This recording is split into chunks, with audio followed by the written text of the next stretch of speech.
നമ്മുടെ ഇന്ത്യൻ കളിക്കാരൊക്കെ ചെറിയ ചില പേരുകളുണ്ട്.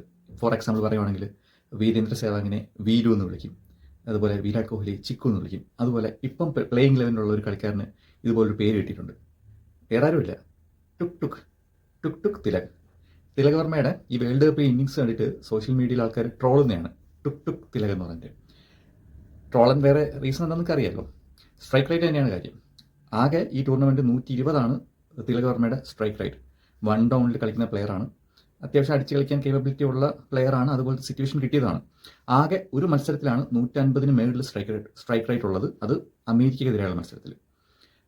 പാകിസ്ഥാനെതിരെ 104, നെതർലാൻഡ്സിനെതിരെ 114, അതിനു മുമ്പ് നവീവയ്ക്കെതിരെ 119. ഇതൊക്കെയാണ് സ്ട്രൈക്ക് റേറ്റ്. തിലക് വർമ്മയുടെ ഫോം ഒരു കൺസേൺ ആണ്. തിലക് വർമ്മ റൺസ് എടുത്താൽ മാത്രം പോരാ, കുറച്ചും കൂടെ വേഗത്തിൽ റൺസ് എടുക്കണം. ഇത് വലുതായിട്ട് പോരായ്മ നമ്മൾ അറിയാത്തത് ഇഷാൻ കിഷൻ ഒരു സൈഡിൽ നിന്ന് തകർത്തടിക്കുന്നതുകൊണ്ടും ശിവൻ ദൂബയുടെ ചില ഇന്നിങ്സൊക്കെ കൊണ്ടാണ്.